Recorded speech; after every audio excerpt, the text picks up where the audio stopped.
Bonjour et bienvenue sur le plateau de Bonjour chez vous. Aujourd'hui, nous continuons notre beau thème de la semaine sur les attributs de Dieu et nous allons parler de la sainteté de Dieu. Il est non seulement saint, mais il est aussi saint et saint. Oui, il est 3 fois saint et je suis à nouveau avec Jérémy et Michael nous a rejoint. Hello à tous les deux, ça va bien ? Bien Evelyne. Hello, ça va, très bien. Super, super. Donc lundi, Jérémy, on a eu le plaisir de t'avoir avec nous. Tu as fait une petite pause et tu reviens parmi nous. On est content de te retrouver. Tu as bien voulu que je revienne. J'ai bien voulu. C'était bien. Tu as bien travaillé. Donc je t'ai repris. Tu pourras revenir, je pense. Merci. Et aujourd'hui, donc, on parle de la sainteté de Dieu. Et chérie, tu vas faire une rubrique réponse d'expert aujourd'hui. Oui, et je vais répondre à la question pourquoi est-ce important de se sanctifier ? De se sanctifier davantage même, dans la question. Absolument. Ok, on va rajouter davantage dans la question. Bon, c'est la question qui le dit. J'avais omis ce mot. Du coup, donne-moi un moment, je vais me préparer et changer mes réponses. Parce que le davantage change tout, forcément. Tu seras inspiré. L'œuvre de sanctification. L'œuvre progressive. Voilà, absolument. Progressive, mais qui doit aller en croissant. C'est ça. C'est ça. Donc aujourd'hui, on parle de la sainteté de Dieu. Oui, notre Dieu est 3 fois saint. Et on commence cette émission avec la pensée du jour.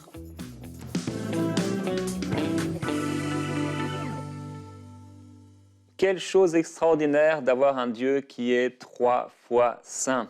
Lundi, j'ai partagé avec vous sur le thème de la jalousie de Dieu et j'ai expliqué que les sentiments que nous pouvons vivre en tant qu'êtres humains, en fait, la majorité de ces sentiments sont d'abord vécus par Dieu. Nous ne les avons pas inventés.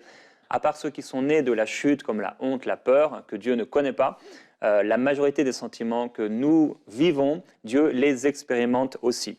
Cependant, la sainteté ne se retrouve pas chez l'homme. Dieu est le seul qui soit 3 fois saint. Et Dieu dit de lui-même, non seulement, comme on l'a vu lundi, qu'il est jaloux, mais il dit des dizaines, même des centaines de fois dans la parole de Dieu, qu'il est un Dieu saint. Cette sainteté revient constamment, entre autres, par exemple, quand on parle du Saint-Esprit. C'est l'Esprit de Dieu qui est saint. Et si on peut rencontrer cette sainteté chez l'homme, c'est parce que c'est celle de Dieu. Si on voit un homme être saint ou avoir un semblant de sainteté, c'est parce que cette sainteté lui vient de Dieu. Alors, depuis le péché de l'homme a partagé la nature pécheresse et l'homme est voué au péché. Cependant, la bonne nouvelle, c'est qu'il est sanctifié en Dieu. Dieu a dit « Vous serez saints, car je suis saint ». D'ailleurs, petite parenthèse, c'est vraiment quelque chose à dire et à confesser pour toutes les personnes qui ont des problèmes avec le péché, qui n'arrivent pas à s'en sortir. Déclarer ce verset, il est très puissant. Vous serez saints, car je suis saint. Et donc Dieu nous partage sa sainteté. Et cette sainteté, c'est celle dont Dieu couvre les gens. Dans Ésaïe au chapitre 6, il est écrit à propos de ces créatures, de ces séraphins, ils se criaient l'un à l'autre, « Saint, Saint, Saint est l'Éternel des armées. Toute la terre est remplie de sa gloire. » Dieu est un Dieu qui est saint. Et cette sainteté, cette même expression de Saint, Saint, Saint, on la retrouve dans l'Apocalypse, même vision, mais cette fois-ci de l'apôtre Jean. Et il voit ces 4 créatures qui ont... comme dans la vision d'Ésaïe, 6 ailes chacun, 2 dont ils se couvrent la face, 2 dont ils se couvrent les pieds et 2 dont ils se servent pour voler. Ils sont saints parce qu'ils ont été créés par Dieu et pourtant même ces séraphins qui crient sans cesse, nuit et jour, constamment, Saint, Saint, Saint, n'ayez jamais honte de répéter les louanges au Seigneur, vous pouvez le faire sans cesse. Eh bien, Ésaïe, qui a été un témoin direct de la sainteté de Dieu, a cru mourir à cause de la gloire de cette sainteté. Et ces créatures qui sont saintes, Dieu les a créées, ces séraphins majestueux, pourtant se couvrent le visage tellement la sainteté de Dieu est grande. Et c'est merveilleux de voir dans l'Apocalypse, il est écrit qu'ils sont remplis d'yeux, donc des yeux, tout autour et au-dedans, donc ils ont des yeux partout, et c'est certainement parce qu'ils ont des yeux partout qu'ils contemplent chacun de leur œil, voient la sainteté de Dieu. C'est quelque chose d'extraordinaire, et c'est pourquoi, comme ils sont remplis de Dieu, ils ne cessent de regarder, de contempler et de voir combien Dieu est saint. Oui, notre Dieu est 3 fois saint, le Père est saint, le Fils est saint et l'Esprit de Dieu est saint et il veut nous partager sa sainteté. C'est quelque chose de glorieux dont on va pouvoir parler dans cette émission. Yes, merci Jérémie. La sainteté de Dieu, qu'est-ce que j'aime parler de ce thème. Et à la fois, on pourrait en parler pendant des heures, mais à la fois, je pense qu'on n'en saisirait pas le 10%. Parce qu'en fait, il est tellement saint que c'est ça finalement, on le dit même 3 fois. Mais sa sainteté est tellement infinie, est tellement grande, est tellement majestueuse et est tellement parfaite. C'est une sainteté qui est dépourvue de toute impureté, dépourvue de toute petite trace. Même le tissu le plus blanc qu'on peut voir a quelques petites imperfections, mais la sainteté de Dieu est complètement parfaite. Et cette sainteté de Dieu, elle nous est exigée à nous, qui sommes par définition à la base impurs. Eh bien, Dieu nous impose cette sainteté pour pouvoir entrer dans sa présence. Mais il nous l'offre aussi. C'est pas juste tu dois être saint, mais c'est tu peux être saint et je te permets d'être saint pour que tu puisses venir dans ma présence. C'est encore une fois une preuve aussi de l'amour infini de Dieu. Ouais.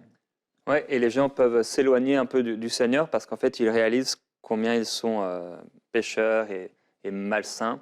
Et plus on va s'approcher de Dieu, et plus on va réaliser aussi nos imperfections. Et cette vision d'Ésaïe ou de Jean dans l'Apocalypse leur font réaliser, et on le voit bien avec Ésaïe qui va dire « Malheur à moi, parce que je suis un homme qui habite au milieu d'un peuple qui n'est pas saint, etc. » Et il a peur de mourir.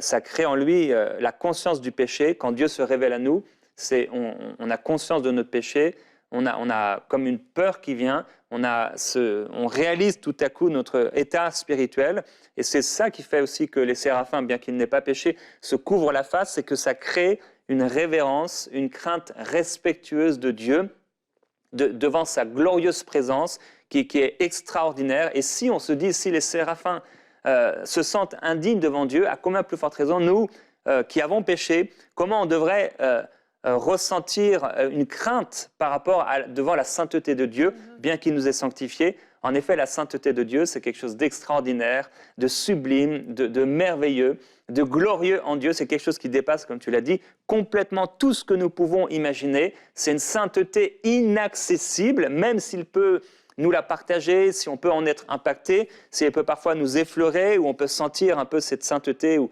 les effets de cette sainteté sur nos vies. Mais sa sainteté, elle est comme sa gloire, elle est infiniment extraordinaire.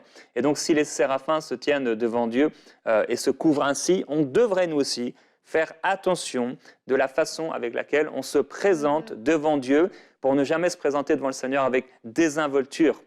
Les créatures ne cessent de dire jour et nuit, Saint, Saint, Saint est le Seigneur Dieu. J'aime répéter dans mes temps de prière personnelle ou tout au long de la journée, gloire à Jésus-Christ. Certainement, si vous m'avez déjà entendu, vous savez que je dis une telle expression. Et à chaque fois, je le dis, quand je le déclare, je sens cette gloire qui m'effleure ou qui me remplit. C'est quelque chose de glorieux. Ésaïe est tombé dans la présence de Dieu et c'est glorieux parce qu'on l'ange a pris avec une pincette, une braise qui venait là du trône de Dieu, de la sainteté de Dieu. Il en a touché sa bouche et il a dit « Maintenant, tu es saint, ton péché est expié. » Et ça, c'est extraordinaire. Quand la braise, qui est Jésus-Christ, vient toucher notre cœur et il nous rend saints, c'est merveilleux, c'est glorieux. Vraiment, vraiment. Et, oui, vas-y. Non, vas-y. Et il a aussi revêtu d'un vêtement blanc. Et ce vêtement blanc, Dieu nous l'a donné, nous l'a offert comme une mariée en fait qui se prépare à rencontrer son fiancé dans sa belle robe immaculée, blanche. Il nous a donné ce vêtement blanc. Mais le problème, c'est que, vous le savez, le blanc, d'ailleurs moi j'ai des jeunes enfants, je ne leur mets jamais d'habits blancs parce que le blanc se salit extrêmement vite. Et c'est ça, c'est que maintenant qu'on est revêtu de blanc, eh bien, il n'y a plus de place pour la moindre impureté, la moindre saleté, la moindre tache va être visible et devra absolument être effacée, devra absolument disparaître parce qu'on ne verra que ça. Vous avez un vêtement, une belle chemise blanche et vous avez juste une petite tache de café ici, on ne voit plus que la tache, on ne voit plus la belle chemise blanche. Et c'est ça en fait, avec Dieu, c'est qu'il nous a donné ce vêtement blanc et nous maintenant, on va devoir le conserver blanc parce que si on est sale, on n'est plus digne digne de se retrouver dans sa présence parce qu'il est tellement saint, il est tellement pur qu'il ne peut pas tolérer ce qui est impur, ce qui est sale, ce qui est taché, ce qui est recouvert, même ne serait-ce que d'une fine couche de péché. Il est tellement saint qu'il ne peut pas l'accepter. Et c'est important de comprendre la sainteté de Dieu pour comprendre ce qu'elle implique dans notre propre vie, parce que juste dire que Dieu est saint, c'est bien, ok, ben, tant mieux pour lui, j'ai envie de dire, mais nous, ça implique quelque chose dans notre propre vie pour justement demeurer saint, pour pouvoir encore et encore venir dans sa présence, la conscience tranquille. Mhm. Oui, je réfléchis à ce que tu dis. Je réfléchis à ce que Jérémie dit aussi, et je pense qu'il y a quelque chose d'important, c'est ce que Jérémie disait au début, qu'il faut qu'on sache, c'est que Dieu nous fait partager sa sainteté, et que, oui, en tant qu'enfant de Dieu, on n'a pas d'excuse pour vivre dans le péché ou ne pas se sanctifier, parce que Dieu nous a donné tout ce qu'il fallait pour qu'on puisse marcher dans la sainteté. Ce qui est important de comprendre, c'est que la capacité de se sanctifier, c'est Dieu qui nous l'a donné par son esprit. C'est pour ça que les inconvertis, comme Paul disait, ils essayent de faire le bien qu'ils veulent faire, mais ils n'arrivent pas à le faire. Et le mal qu'ils ne voudraient pas faire, ils le font, parce qu'ils trouvent en eux des pulsions, une force, la force du péché, qui les pousse à faire ce qu'ils ne voudraient peut-être même pas faire, c'est-à-dire à faire le mal. Mais nous, Jésus-Christ nous a libérés et il nous a donné le Saint-Esprit.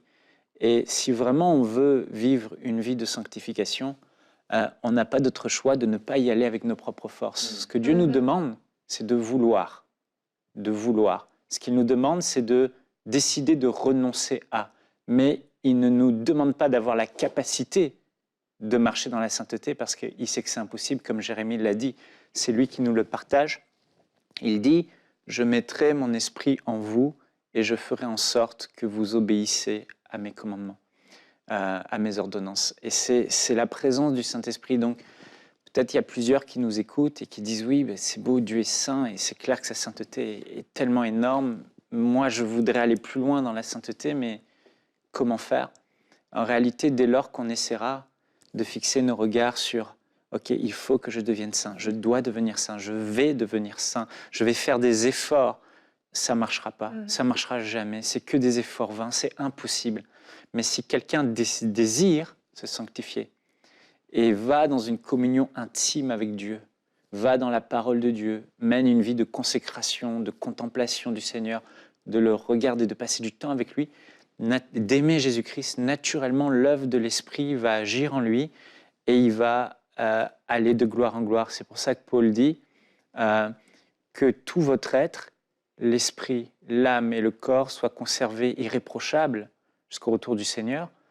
Et il continue en disant mais Dieu est fidèle et c'est lui qui le fera. Oui. C'est Dieu qui nous sanctifie par son esprit. Mais notre responsabilité, c'est de nous tenir au bon endroit chaque jour, dans une vie d'intimité, de proximité avec le Seigneur, à l'aimer, et l'Esprit, lui, va faire ce travail. Donc, on doit le désirer, on doit le vouloir, mais c'est l'œuvre de l'Esprit. Et je voulais juste compléter ce que tu disais. C'est ça. Et quand il est écrit « Vous serez saints, car je suis saint », c'est non seulement un commandement que Dieu nous donne, mais je réalise que c'est aussi une promesse. Ça veut dire, c'est pas, comme tu l'as dit, nous qui allons devenir saints par nous-mêmes. Ça, c'est le commandement, devenez saints ou appliquez-vous à être saints, irréprochables devant Dieu. Mais c'est aussi une promesse. C'est ça qui est extraordinaire. Dieu dit, vous serez saints, non comme un commandement, mais comme une promesse. Vous serez saints, car en fait, je suis saint. Je vous ferai partager ma sainteté. Et on sait que le voile a été déchiré, voilà ce qui nous empêchait d'entrer dans le lieu très saint. Il est écrit que le Saint-Esprit nous montrait par là que le chemin du lieu très saint n'était pas encore ouvert tant qu'il y avait le premier tabernacle. Et je ne sais pas vous comment vous vivez à la maison, mais c'est tellement merveilleux quand on goûte à cette sainteté et quand on est dans une atmosphère de sainteté. Au contraire, on se sent tellement mal quand on est dans une atmosphère de souillure et de péché. On se sent tellement mal quand on a péché, on est repris dans notre conscience et quelque part, c'est contre nature. Le péché devient contre nature pour le croyant à cause de la présence du Saint-Esprit en lui. Et là, on se sent mal, on sent qu'on est souillé, on a même peut-être l'impression d'avoir les mains sales. et le cœur sale, et parce que ça n'est pas de nous, ça n'est plus de nous. Il a mis le Saint-Esprit en nous, il a promis, vous serez saints, car je suis saint. Et comme je le dis en début de l'émission, c'est vraiment quelque chose à déclarer, à confesser. Je suis saint parce que Dieu est saint. Je suis saint parce que Dieu est saint. Si vous luttez avec le péché, si vous avez de la difficulté à surpasser ou à faire face, à vous éloigner d'un péché particulier, déclarez cela. Vous serez saints car je suis saint. Non seulement un commandement, mais c'est également une promesse. Amen. Amen. On va regarder maintenant notre verset du jour avant de passer à la réponse d'experts.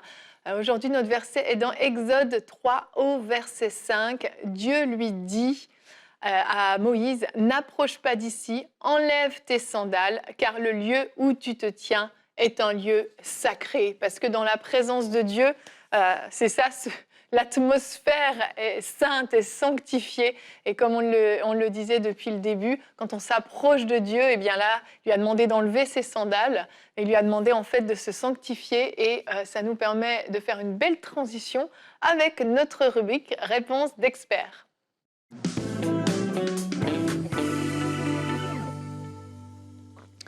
Alors, je vais répondre à cette question, pourquoi se sanctifier et se sanctifier davantage. Voilà, pourquoi se sanctifier davantage? Donc, en fait, je ne sais pas où vous en êtes dans votre vie de sanctification, votre vie de pureté, de sainteté, où vous marchez dans la lumière avec le Seigneur. Mais il y a différentes personnes, différents niveaux auxquels vous pouvez être. Et malheureusement, dans le corps de Christ, chez les croyants, les enfants de Dieu, il y en a qui demeurent encore dans le péché. Il y a une différence qu'il faut noter, c'est commettre un péché, j'ai envie de dire, sans le vouloir, c'était plus fort que moi, j'ai trébuché, mais je me relève, mais je ne demeure pas dedans, je me repens, je reviens dans la lumière. Et il y a une différence entre le chrétien qui trébuche et se relève, et parce qu'il regrette ce qu'il a fait, et le chrétien qui choisit de demeurer dans ce péché. L'apôtre Jean nous dit dans ses épîtres que c'est vraiment une différence, et qu'il dit même que celui qui demeure dans le péché, et qui se dit non, il est saint parce que le sang de Jésus le recouvre, non, parce que maintenant je suis justifié par Jésus, alors je peux demeurer dans le péché. L'apôtre Jean va dire, c'est un menteur, il se trompe lui-même. Et la Bible est claire, que celui qui demeure dans le péché, la vérité n'est pas en lui. Et il ne peut pas prétendre connaître Dieu s'il demeure dans le péché. Parce que, comme on l'a dit tout à l'heure, un enfant de Dieu, sa nature est de marcher dans la lumière et pas dans le péché. Et Jean dira dans 1 Jean, chapitre 1, que si on est en train de marcher dans la lumière, dans la vérité, dans l'amour, dans l'obéissance à ce que Christ nous a demandé, les commandements de Christ, dans la sainteté, ben, le sang de Jésus nous purifie et on est en communion avec lui. Par contre, si on s'éloigne de la lumière, Jean sous-entend que là, on est dans une zone dangereuse. Et j'aimerais vous dire que la première raison, si vous demeurez dans un péché pour lequel vous devez vous sanctifier davantage, c'est parce que c'est peut-être dangereux pour votre éternité. Vous devez savoir qu'il n'y a que 2 catégories de personnes. Ceux qui sont en Christ, ceux qui appartiennent à Jésus, et ceux qui ne lui appartiennent pas. Et la Bible dit que vient la mort et après la mort vient le jugement. Et il y aura 2 catégories de personnes, ceux qui appartiennent à Jésus et ceux qui ne lui appartiennent pas. Et au jour du grand jugement dernier, seront jugés ceux qui n'appartiennent pas à Jésus. Ceux qui appartiennent à Jésus seront recouverts de son sang. Jésus va se lever, va dire ils sont à moi, ils seront d'un côté, les brebis seront séparées des boucs. Mais la vraie question que je me pose, c'est si vous dites appartenir à Jésus-Christ et que vous demeurez dans un péché, sachant que Jésus vous a dit de marcher dans la sainteté, la vraie question que je me pose, c'est votre foi est-elle sincère? Parce que vos œuvres de péché semblent témoigner que Jésus ne règne pas dans votre vie et que vous ne lui appartenez pas puisque vous ne lui obéissez pas. Et là, j'ai des questions qui viennent comme « Pourquoi m'appelez-vous Seigneur, Seigneur et ne faites-vous pas ce que je vous dis ?» Est-ce que Jésus-Christ est réellement notre Seigneur? Est-ce que Jésus-Christ nous appartient réellement quand on connaît la vérité et on choisit de demeurer dans le péché? Donc si c'est votre cas, et si vous demeurez dans le péché, j'aurai pas d'assurance pour le jour de jugement. Je serai avec des craintes et des tremblements parce que je me dirais, mais si Jésus-Christ, ma foi était sincère, je marcherai dans la sainteté. Il y a quelque chose qui ne va pas. Et je vais juste vous lire un passage dans Romains au chapitre 1 et au verset 5, il dit, Paul parle, il dit « C'est lui qui nous a appelés et nous a mandatés pour annoncer aux nations avec une autorité apostolique l'œuvre grandiose qu'il a accomplie, afin d'amener tous les peuples à croire en lui et à lui obéir. Cela vous concerne aussi, vous aussi, chers amis de Rome, puisque vous avez été appelés par Jésus-Christ à lui appartenir. » Et le mensonge du diable consisterait à dire « Oui, je suis justifié, j'appartiens à Christ, si je crois en lui, comme croire en l'existence de Jésus. » Mais les démons croient aussi, ils tremblent. Ce n'est pas juste ça l'évangile. L'évangile, c'est croire afin que tous les peuples, d'amener tous les peuples à croire en lui et à lui obéir. La foi véritable, c'est croire en Jésus, et parce que tu crois qu'il est le Seigneur, tu mènes une vie d'obéissance. Et là, tu n'es pas sauvé par tes œuvres, tu es sauvé par ta foi, mais tes œuvres témoignent que oui, Jésus-Christ, tu lui appartiens, tu lui as donné ton cœur et il est maître de ta vie. Mais si ce n'est pas le cas, si tu demeures dans le péché, je ne peux pas dire qu'au jugement, Dieu sait qui appartient à Jésus ou pas. Jésus sait pour qui il va se lever, qui lui appartient. Donc aujourd'hui, j'aimerais te poser cette question. Est-ce que tu feras partie de ceux à qui Jésus dit « Seigneur, Seigneur, mais n'avons-nous pas chassé des démons en ton nom? N'avons-nous pas guéri beaucoup de malades? Arrière de moi, je ne vous ai jamais connu, vous qui commettez l'iniquité. » Et il y aura des grandes surprises. Alors je veux vous encourager, si vous demeurez dans le péché, sanctifiez-vous afin d'avoir de l'assurance au jour du jugement. Aimez vos frères afin d'avoir de l'assurance au jour du jugement. Obéissez à Christ en tout point afin d'avoir de l'assurance au jour du jugement, parce que ce sera la preuve que votre foi en Jésus est sincère et que vous lui appartenez réellement. Sauvé par grâce, mais voilà, la grâce de Dieu ne signifie pas ce que le diable voudrait qu'elle signifie. Enfin, vous comprenez ce que je veux dire. La deuxième raison, c'est pour fermer les portes au diable, se sanctifier davantage pour fermer les portes au diable. Vous connaissez bien ce passage où Jésus a guéri un paralytique, et il a pris son lit, il est parti avec son lit, puis Jésus le recroise dans le temple et il lui dit ceci, « Voici, tu as été guéri, mais ne pêche plus de peur qu'il ne t'arrive quelque chose de pire. » Et on doit comprendre que ce qui donne accès au diable, c'est le péché.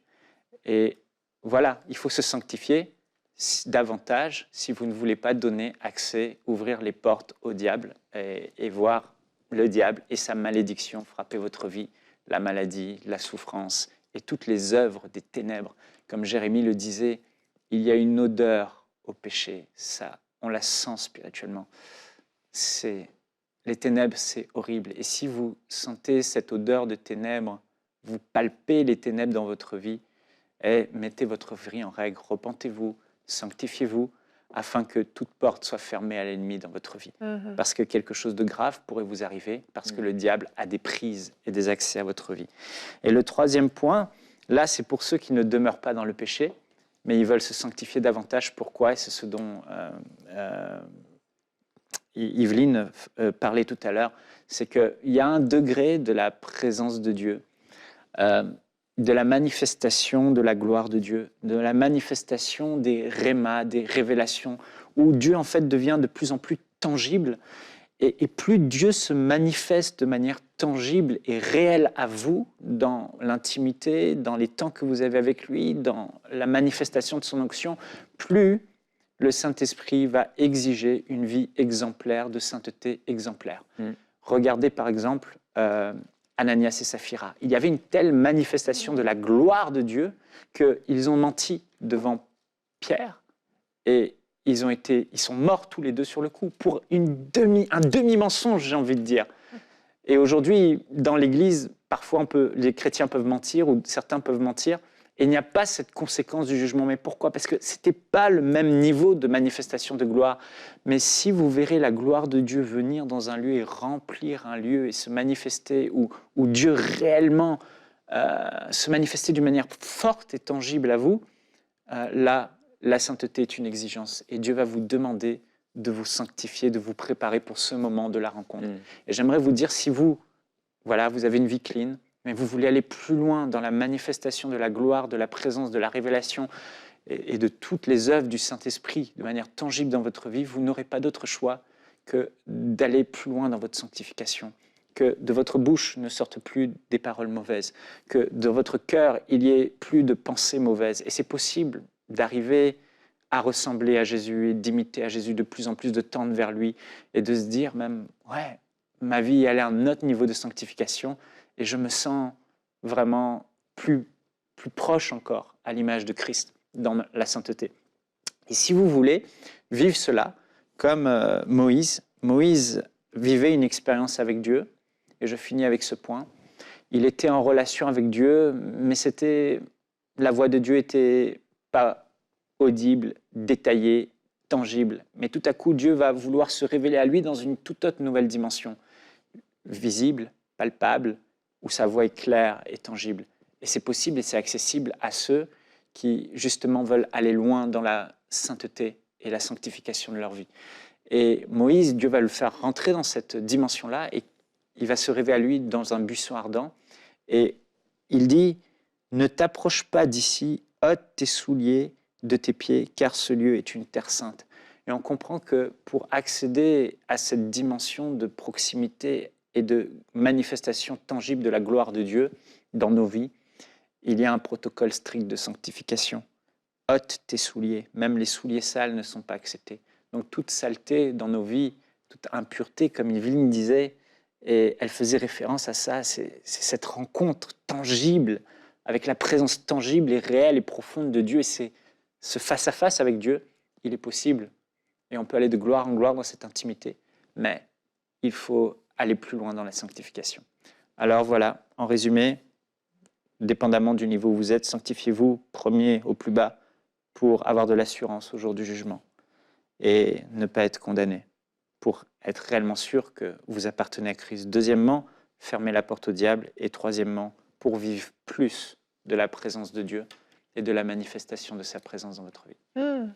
Merci, Amen. Merci beaucoup. Il n'est pas trop tard pour ceux qui nous écoutent parce que, comme tu l'as dit, Moïse a découvert la sainteté de Dieu à 80 ans.